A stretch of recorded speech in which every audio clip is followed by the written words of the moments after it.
Welcome to The Defiant Spirit, a podcast about discovering meaning, purpose, and resilience in the most challenging, difficult, and darkest moments of our lives through what my teacher and mentor, Dr. Viktor Frankl, called the defiant power of the human spirit. That spirit that is within you, that spirit that is calling to you, that spirit that is you.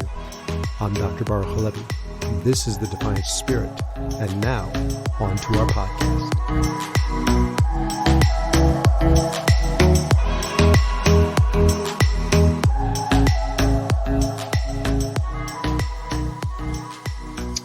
Hey all, welcome back to the Defiant Spirit podcast. Baruch Halevi, be here with my good friend and frankly, longtime blogging video partner, Scott Shafman. Hey, Scott. Hi, Baruch. How are you? Welcome back. It's been a minute since we've done one of these. Yeah, I'm excited to have a conversation again. So anybody who hasn't heard at least maybe 3 podcasts that Scott and I have done, Scott and I go way back, like 30 plus years back to college. Been friends ever since, though a few of those years we sort of drifted and walked our separate paths. But about, 4 years ago or so, we were reunited. Unfortunately, not unfortunately to be reunited, but the circumstances around our good friend Mark Ehrman, who had died. And it was at that time when we rekindled our relationship. I would say even more than rekindled it, because I know that what became on this side of that tragedy has been infinitely more profound for both of us individually and as friends than certainly ever was 30 years ago. Yeah, I think it's pretty amazing that we were able to, meet up again at a point in time in our lives where we both really, I feel like we needed each other. And it's just kind of evolved into something very special over the last 4 years. It has. I've had the honor of spending a lot of time with Scott, both as a friend, and as a client, working with Scott on his inner growth work, on his life's path of meaning, purpose, and resilience. And so much so, it's been so influential to me that I've really pivoted in some ways my life around Scott's journey, which we'll talk to you about. Because what I have seen in you, Scott, I'll just talk to you, not to the audience, is what I've seen in you is an example of what is possible. I work with men and women, but it's been more and more men. And it's been more and more of men that were where you were, or at least starting where you were, and now aspiring to where you currently are, where you have, I won't say arrived because that sounds too permanent, but certainly where you find yourself today on your journey of meaning and purpose and resilience.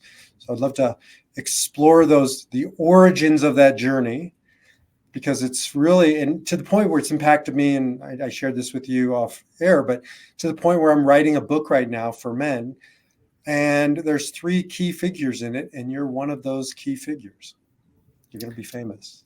I love that, and I'm so honored and humbled. And I think the journey that I've been on over the last 4 years, with you along my side, has just been this awakening time in my life where I feel everything that I do or say, I try to come from a place of where my core values are, and I'm not 100% like, I make mistakes. And as a matter of fact, there was something happened the other day with Amy and I. Amy is my wife. And is it okay if I dive into this example? Go for it.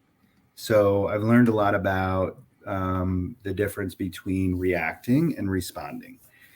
And I know Dr. Frankl talks about this as well. And he's got a famous saying around this, and you can state that, I'm sure, verbatim. But basically, really what it comes down to is this space between reacting and responding. And there was a moment the other night where Amy and I were talking, and I was delegated the task of um, making sure Gabriella's all the paperwork was filled in for her financial aid for her college. Okay, she's going to college next year. Well, the system is so incredibly backed up, and I've been on the website, and I know that Amy is trying to come from a place of not telling me what to do because she knows that I don't like to be told what to do. So, but there was a moment the other night where I felt like she was kind of telling me what to do. And it was like, I reacted and, and, and I don't remember exactly what I said, because I think when we react, it's almost like an out of body experience. We had dialogue afterwards, and I'm like, Amy, I honestly don't even recall exactly what I said. So so we talked through this, and really the root of the problem was earlier in our marriage, I had a tendency to again react and not respond, and we had a hard time communicating. We didn't. She had to be very careful about addressing certain topics with me, because evidently in the past I have reacted and disrespected her with my tone and the words that I chose to use unconsciously, and it triggered her because this happened the other day. So we had dialogue about the, and I tried really to understand what it was that triggered me to react. And it was just interesting to be able to, I know we're going to be talking about looking in the mirror and really trying to own your shit, right? And I tried really hard, and I apologized, and I was very I tried to come from a place when she was telling me how she felt. I tried to really listen and understand how she was feeling versus how I was feeling. And I think that was the shift, because I was coming from a place of responding and not reacting. And that's in my mind, that's the growth. And that's a very succinct way of summing up your 4 years of this shift or this journey from reaction, which, as you're describing, is it's unconscious, it's autopilot. More often than not, it's just fear because we're surviving. It's survival mode, right? And most people, but most guys, they operate in this fight or flight, this survival mode. In business, and like nothing's really changed, because 50,000 years ago it was just hunting, but now it's just hunting in a more civilized way usually. And then you take that hunt home and you're in that same hunter's mode, you're in that survival mode, you're in that reaction mode. And what I've seen you do is soften, become more contemplative, become more conscious, which I know is a word you really use a lot and like a lot, and becoming more conscious or aware. That's response. Right. And you can't have, it's one of these things in life that's binary. Either you're in reaction or you're in response. Either you're asleep or you're awake. Either you're in fear or you're in love, whatever you want to call it. And I've seen you make this journey, and it's not like it's a snap of a fingers. It's been a progression, right? From complete sleep to on your way to being complete awake. None of us are there. I don't think we get there in this lifetime, but we're, like you said, we're expanding the space between that reaction and response.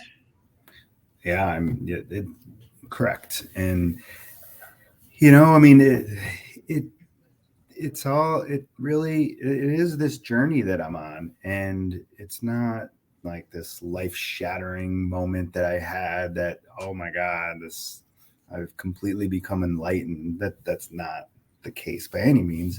I think I've just started to incorporate in my life how to be true to myself, true my authentic self, the best version of myself, in coming from a place of being able to respond versus react. And it takes a lot of practice. It takes a lot of consciousness. It takes a lot of awareness. It takes a lot of using your ears, right? And really listening and paying attention. I think it's such an important point to all the guys listening, especially. I don't trust epiphanies, right?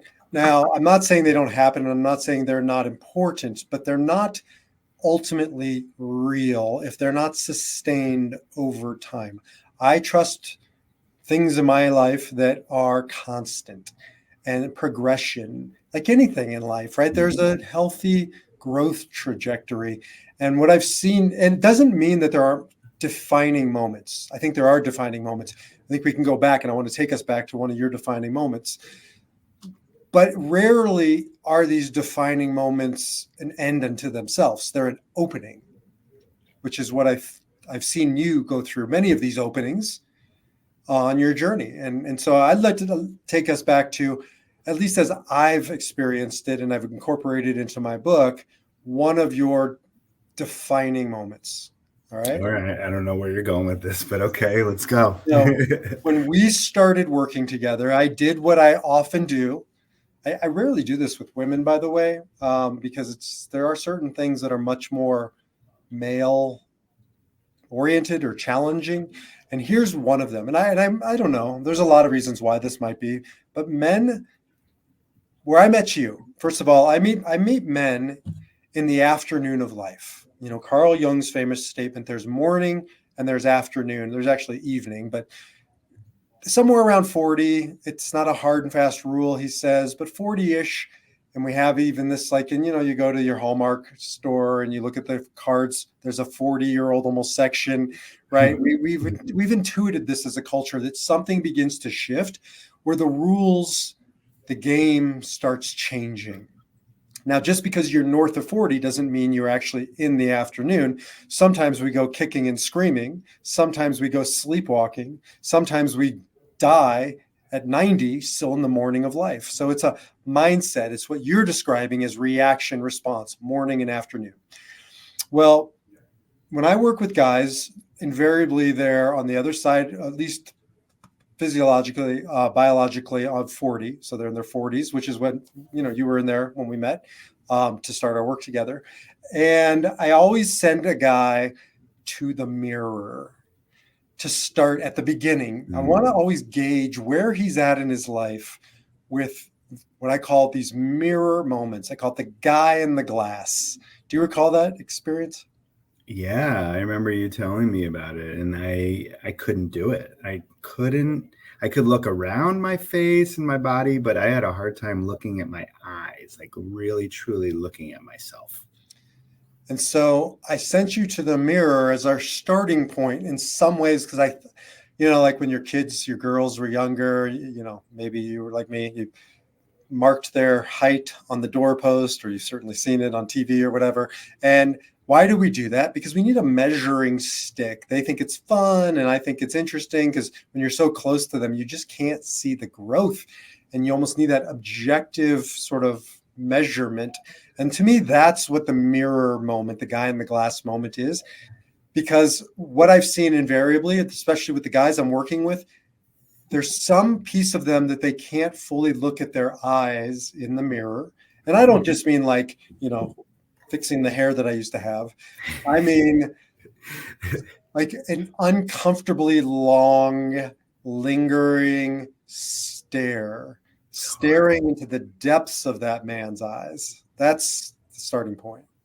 That was hard from what I recall, because I don't think I liked what I saw, because there were too many stories. I feel like there were too many lies. I was hiding behind certain things, and it just didn't feel right, didn't feel comfortable. And now I think during this journey, it's allowed me to be able to learn to like and love myself, because being able to, one, accept who I am. And I think that was a big thing because I'm a very sensitive person. I think for a long time of my life, I tried to, I was shamed by that, I feel like.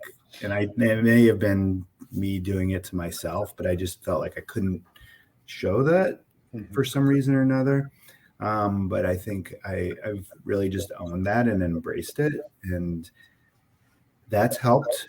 And then also just trying to be honest with myself, and honest with my wife. I mean, because that's really where it starts.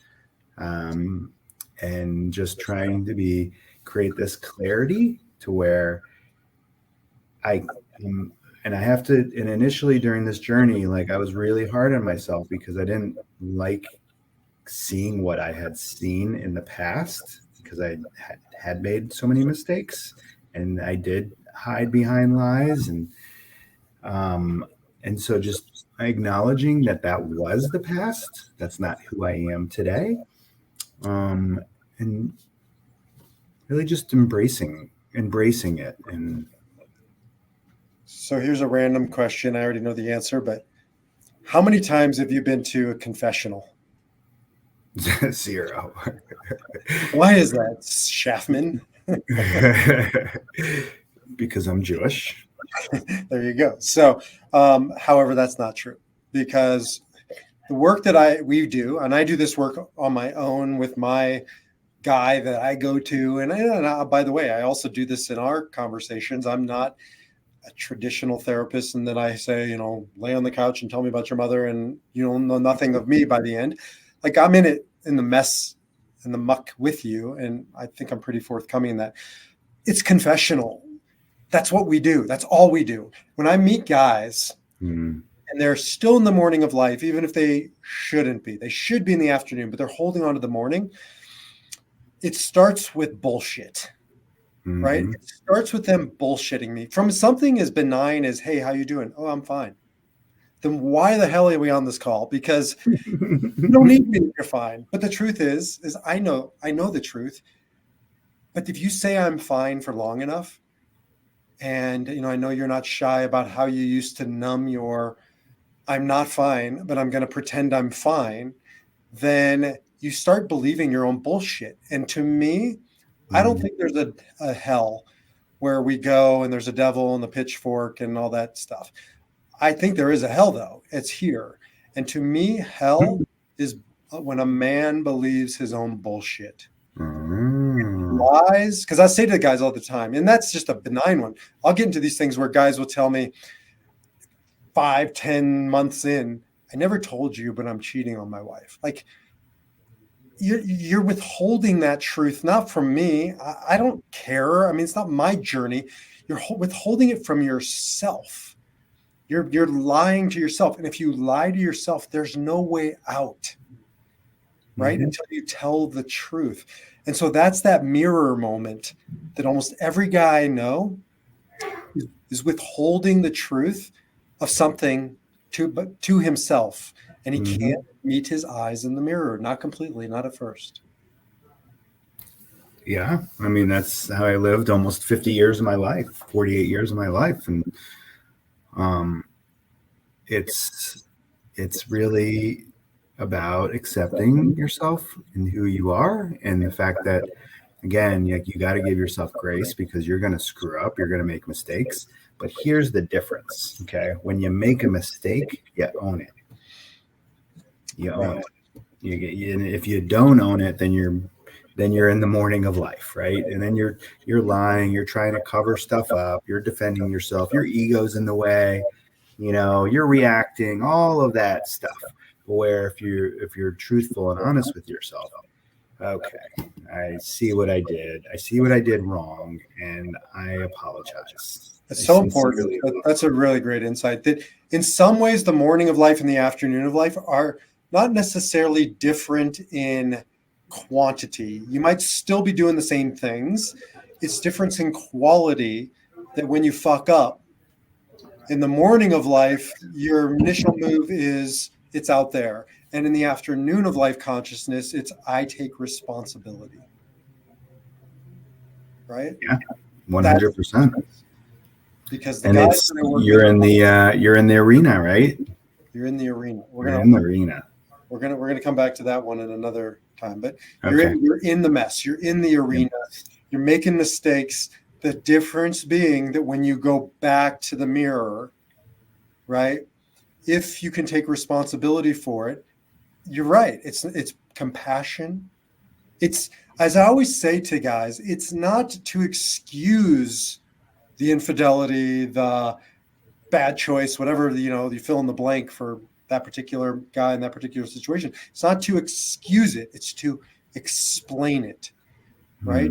And if you can explain it, I can name it. If I can name it, I can own it. I can take responsibility. But if I don't even name it or don't take responsibility, how am I supposed to move through this?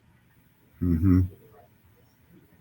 And so I think that's the difference maker, is owning it. Because if you don't own it and you try to deviate from the truth and maybe own some of the truth and not all of the truth, there's a lie still there. You're still trying to remember. It's so hard to remember all your lies. It's very easy to remember your truth.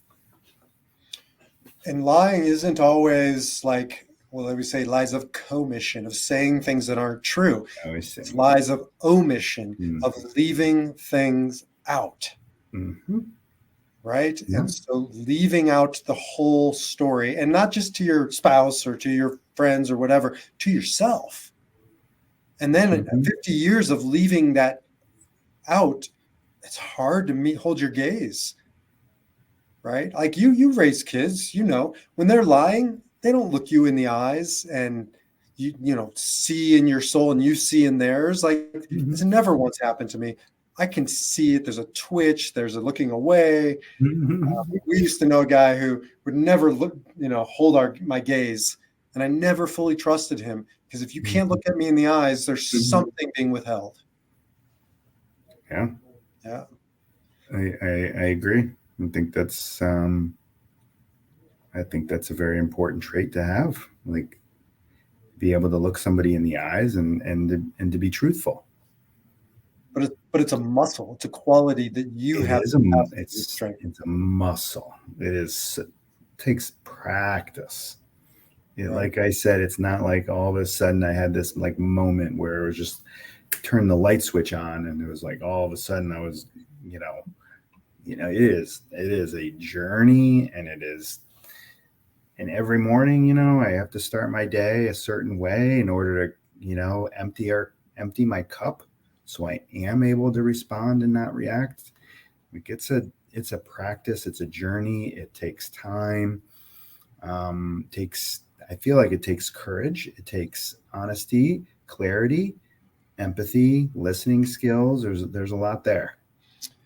And today's sort of tool focus foundation for me is mirror moments, right? And it's not all or nothing. It's not, I can't hold my gaze, or I can sit there and stare at myself, for hours in the mirror, right? And it's checking in periodically when you go to the mirror, whether you're at a restaurant, just excusing yourself for a second, whether you're at work, whether you're at home.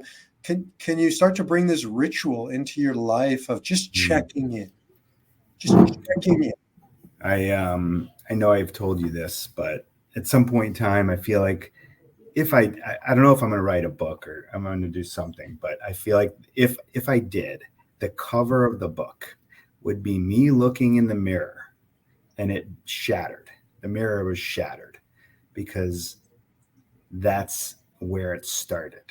Like, it was a shattered mirror, and I couldn't see myself. I didn't want to see myself. I avoided that because I knew I wasn't being honest with myself in so many ways. So I'm going to borrow that for the cover of my book. So you will have your book, and fair enough. It'll be you. But see, here's the morning of life difference, is that the morning of life, we say the mirror is ruined. It's broken. It's less than. So buy a new fucking mirror. Right? Yes. But that doesn't work. Yeah. So you're going to end up shattering it if that's all you rely on, is buying a new mirror. I don't trust the guy.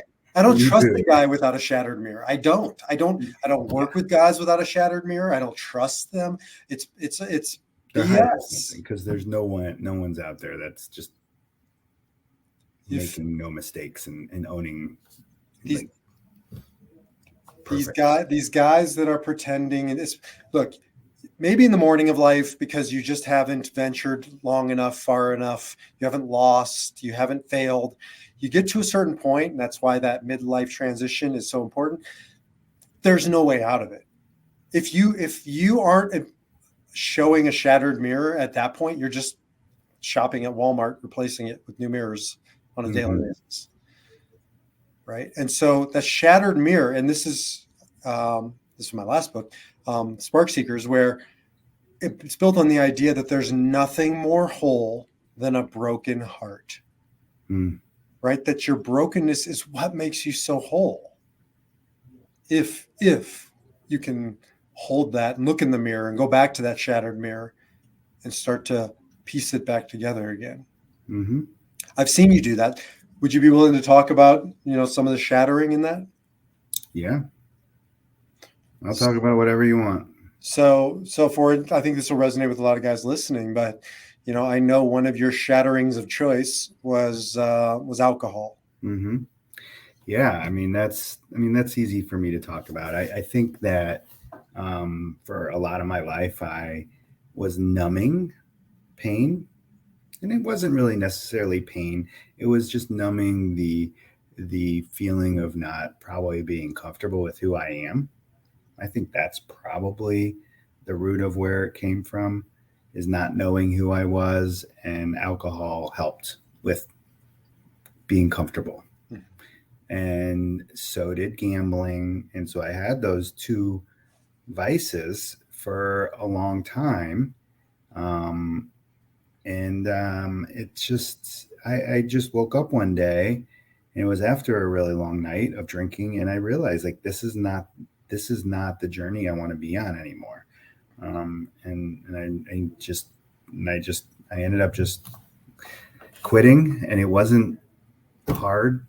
So I don't feel like I necessarily had a drinking problem as much as I had a numbing problem. I had and I didn't want to deal. I didn't want to see myself in the mirror, I guess, is what it comes down to. I didn't like myself then. Yeah, and the numbing is the equivalent of swapping out mirrors. Every time you drink, it's like, I'm not going to look in that shattered mirror. I'm just going to get a new mirror. So it could be shopping, it could be gambling, it could be drinking, it could be sex, online porn, whatever it is. Mm-hmm. It's a vice. It's something that takes you away from reality. And Band-Aid. And that's, you said it, it's a numbing. So I don't feel the sting of going to the bathroom, looking in the mirror, and not being able to meet my gaze for a moment, until the next day, until the hangover, until it wears off. And then the mirror is even harder to look at. That's why it's the pathway to hell, because it's just this downward spiral where you're getting farther and farther from the eyes of the Scott Shafman looking back at you in the mirror.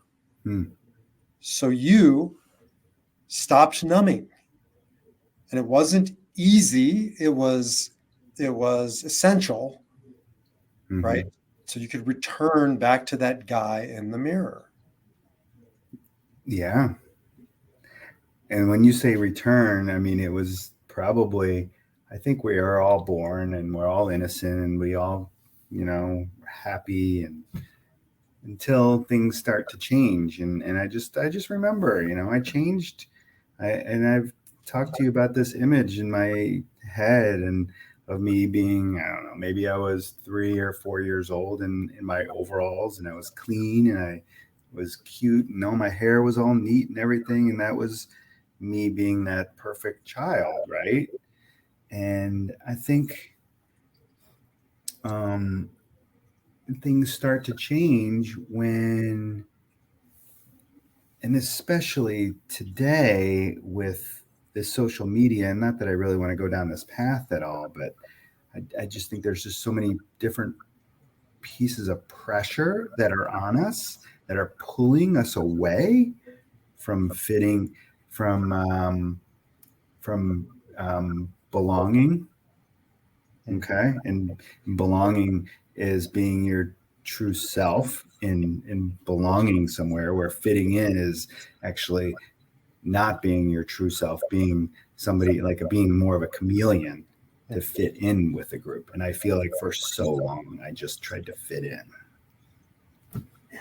Well, it's pronounced or more pronounced by social media, but this is the Garden of Eden thousands of years ago, where Adam and Eve stand naked and feel no shame.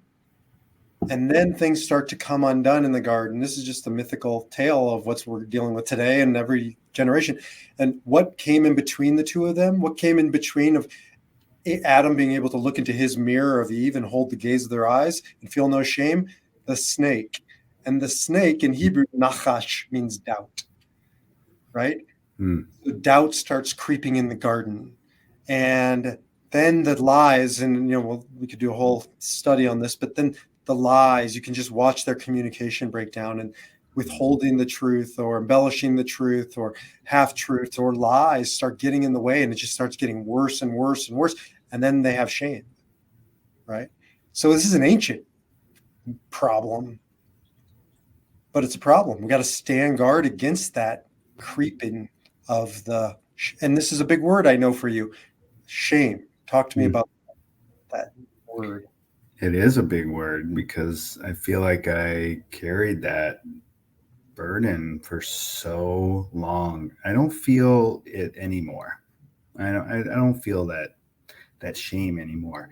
But for so long, I had this shame because I was numbing myself, doing stuff to not really to see myself in the mirror and come back to this and really own who my true self is. But I didn't know who I was at that point in time either. So I wasn't aware. I wasn't conscious. I wasn't awakened.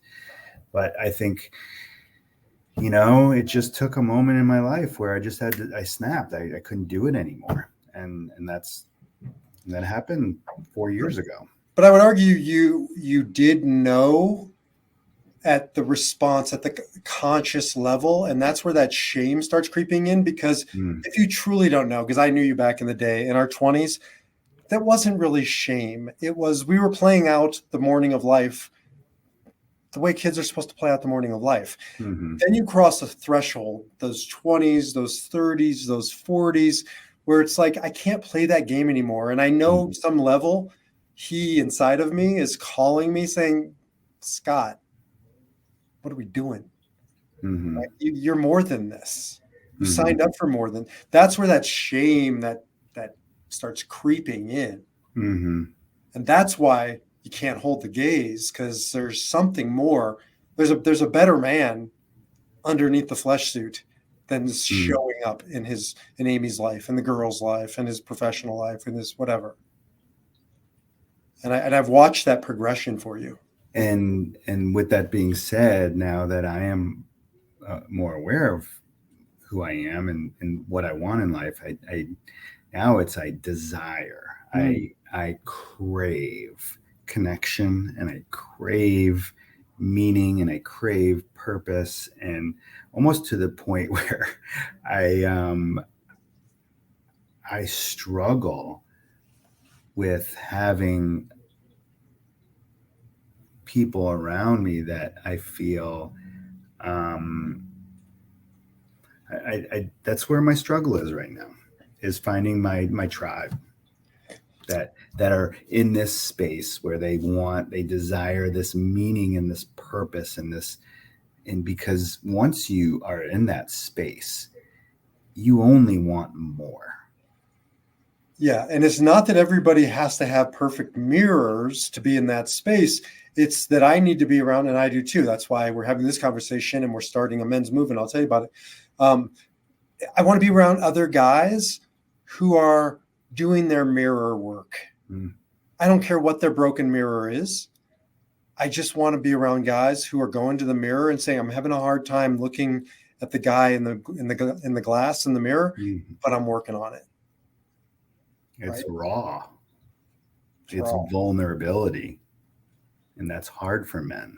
It is. It is. It's so hard. It's also hard because we still have these morning of life rules where my mirror shouldn't be broken. I'm bad. No, your mirror is going to get broken. The question is, Mm, do you continue to find yourself in it and work on it and own it? You said, take responsibility for it. mhm. And when you do, you get to a different place. I want to share, I've shared this with you many times, but this is part of my thesis, my personal journey, your journey, the men's journey, which again we'll talk about in a second. But I've shared with you many times. Maybe I'll just read it. The Guy in the Glass. This was written in 1934, and this was my first mirror moment because my grandfather, Grandpa Jack, I don't know, I was 18, 19. I was, pretty much a schmuck, and he must have seen that in me, and he gave me this poem, and this poem has just like gnawed at me for over 30 years now at this point. And it's by Dale Wimbrow. It was written in 1934. So the language is a little archaic, but so powerful. The Guy in the Glass. When you get what you want in your struggle for self, and the world makes you king for a day, then go to the mirror and look at yourself and see what that guy has to say. For it isn't your father or mother or wife whose judgment upon you must pass. The fellow whose verdict counts most in your life is the guy staring back from the glass. He's the feller to please, never mind all the rest, for he's with you clear up to the end, and you've passed your most dangerous, difficult test if the guy in the glass is your friend. You may be like Jack Horner and chisel a plum, I can come back to that, and think you're a wonderful guy, but the man in the glass says you're only a bum if you can't look him straight in the eye. You can fool the whole world down the pathway of years and get pats on the back as you pass, but your final reward will be heartache and tears if you've cheated the guy in the glass. What does that poem do for you, Scott? It's beautiful. It's so true, and the ending is sad because it's the people that never really have been awakened and didn't live the afternoon of life and didn't really own their truth, and they've hid behind lies, and they've admitted stuff throughout their life that last sentence is going to resonate for those people that have not been able to truly awaken. And that's, I hope everybody can have a moment to where things shift for them without that moment being a cause of destruction in their lives, because unfortunately that's probably common, for there to be a death, a divorce, something that has just shaken somebody to the core, that has made them really question what they should be doing, and really maybe try to start to shift, because life is too short.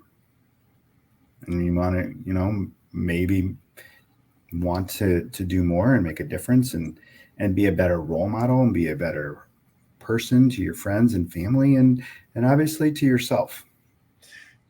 I think that there's no way around it. I really don't work with men, as I mentioned before, who haven't had the shattering. In Hebrew, it's called mashber. This means crisis, but it's actually the ancient word for birth stool.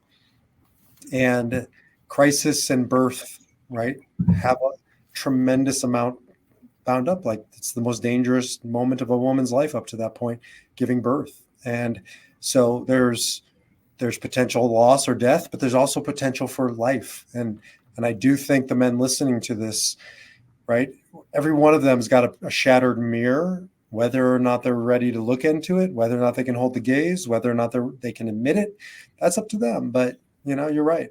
Your final reward will be heartache and tears if you've cheated the guy in the glass. That's tragic. Not the shattered mirror is not tragic. That's tragic. I think that's something that maybe I feared for a lot of my life, but I never was able to put it in words like that. But I think that was a whisper.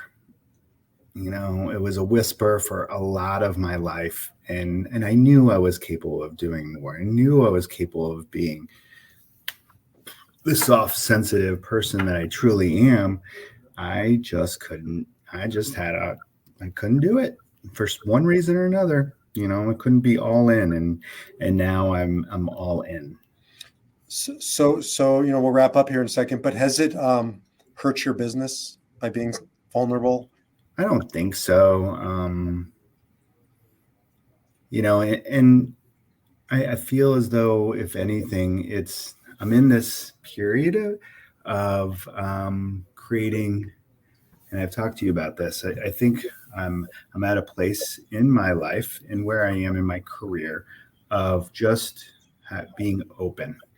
And when I say that, I want to create abundance, and I want to be able to be in a place to where I can impact other people in a way that is meaningful and purposeful for me. So during this journey, I've defined my true core values, which I have embraced in my business and in my personal life, and try to live by them on a daily day. And commitment, gratitude, and integrity. Those are the three key ingredients to making me whole.